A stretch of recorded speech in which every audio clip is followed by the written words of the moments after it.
আসলে যুগের সাথে তাল মিলিয়ে অপরাধের ধরনও চেঞ্জ হচ্ছে।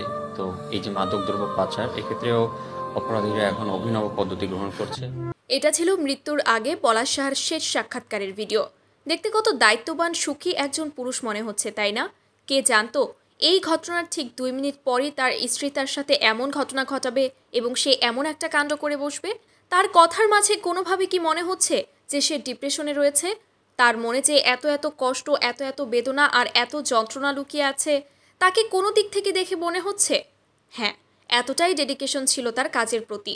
সে এমন একজন ব্যক্তিত্ব ছিল যাকে সকলে সম্মান করত, প্রচণ্ড মেধাবী ছিল। আর সেই অফিসে গিয়ে কিনা তার স্ত্রী তার গায়ে হাত তুলেছিল। হ্যাঁ ভিউয়ার্স, সুস্মিতা তার গায়ে হাত তুলেছিল। এত বড় অপমান কি সহ্য করতে পারত সে? দিনের পর দিন তার মা তার সাথে যা করে গিয়েছিল সেটার বিরুদ্ধে তো সে কোনো কথা বলতেই পারছিল না। শেষমেশ তার স্ত্রীও তার সাথে এত বড় একটা ঘটনা ঘটালো, যেটা সে কোনোভাবেই মেনে নিতে পারেনি। শেষ পর্যন্ত এই দুনিয়া থেকেই চলে গেল সে।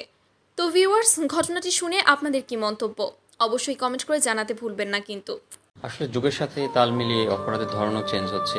তো এই যে মাদকদ্রব্য পাচার, এক্ষেত্রেও অপরাধীরা এখন অভিনব পদ্ধতি গ্রহণ করছে।